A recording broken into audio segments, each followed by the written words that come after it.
केली आणि काय प्रकार नेमका सिव्हिल रुग्णालयात घडला होता?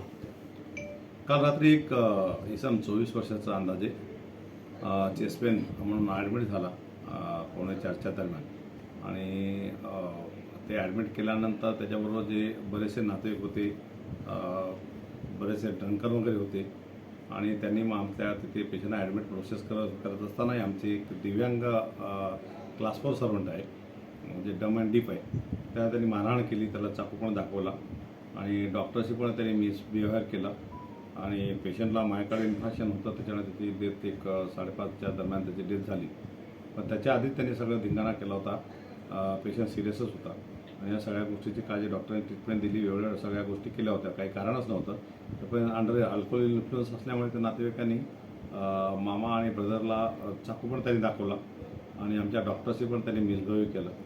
आज सगळे आमचे कर्मचारी लोक काम बंद आंदोलन सकाळी केलं होतं, परंतु मी DCP साहेबांची इथले लोकल PI यांच्याशी बोलून FIR दाखल करायला सांगितले. त्याचा गुन्हा दाखल करायची प्रोसेस चालू आहे.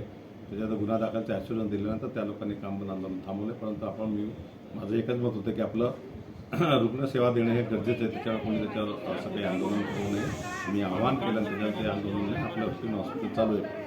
परंतु आम्हाला ज्यांच्या मागण्या त्याला असतात की प्रोटेक्शन मिळावं, नातेवाईक जे हमले करतात त्याच्यावर गुन्हा दाखल करून त्याची चौकशी करून जे काही गुन्हेगार आहेत त्यांना सजा किंवा त्याला जे काही शिक्षा आहे ती मिळायला पाहिजे, ही सगळ्यांची मानती माफकच अपेक्षा आहे.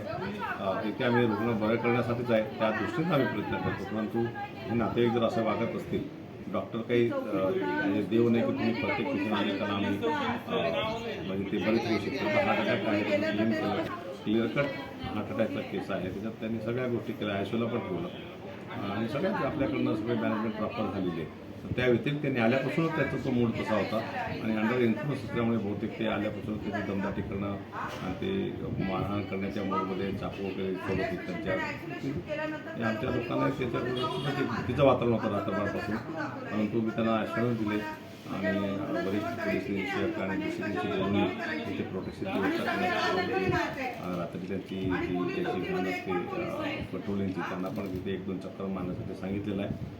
आणि मी जास्त लोकांना सगळ्यांना खरोखर आवाहन करतो की ॲक्सिडेंट्सचे पेशंट असतील किंवा असे काही सिरियस पेशंट आहेत, आमची धडपड हीच असते की आपण त्यांना बरं करायचं. परंतु मिसबिहेव करणं किंवा मारणं, तो दिव्यांग व्यक्ती आहे आमचा मामा, त्याला बोलता येत नाही, त्याला बहिरा आहे, ह्या सगळ्या गोष्टीत त्याला एवढ्या सगळ्या गोष्टी करणं ते खरोखर चुकीचं आहे आणि त्या दृष्टीने पोलीस प्रशासन याच्यावर कडक कारवाई करत अशी अपेक्षा आहे आणि तशीच मी त्यांना हमी दिली आणि म्हणून त्यांनी ते आंदोलन थांबवलं. सर, काय घटना घडलेली आज तुम्ही आक्रोश व्यक्त करतायत? काल रात्रीची असा इन्सिडेंट झाला की दारू पिऊन आलेला एक 24 वर्षाचा पोरगा होता, त्याला अचानक ॲक्सिडेंट झाला होता.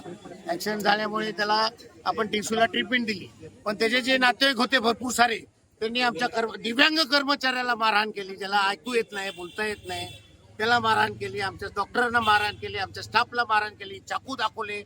आम्ही त्यांची योग्य काळजी घेतली, त्याला ICUला ट्रान्सफर केला, पण सुदैवाने आम्ही वाचू नाही शकल्यामुळं काय झालं की जे काही त्याचे नातेवाईक होते त्यांनी आक्रोश व्यक्त केला आणि त्यांच्या विरुद्ध आम्ही हा आक्रोश मोर्चा काढलेला की आम्ही डॉक्टर म्हणजे काय, हेल्थकेअर सर्व्हिसेस प्रोव्हाइड करतो, आम्ही सुंदर लोकांचे ऑपरेशन करतो. आज सिव्हिल हॉस्पिटलच्या एवढ्या बातम्या येतात, चांगल्या सर्जरीज करतो, तरी कोणी येऊन हेल्थकेअर वर्करला टपली मारून जाणं हे पटत नाही आम्हाला. घडलेल्या घटनेसंदर्भात तुम्ही काही पोलिसात तक्रार वगैरे दाखल केली का? पोलिसात तक्रार आम्ही पोलिसांना गुन्हा दाखल करायला सांगितलेला आहे. पोलीस लोक आलेले आहेत आणि गुन्हा दाखल प्रोसेस चालू आहे.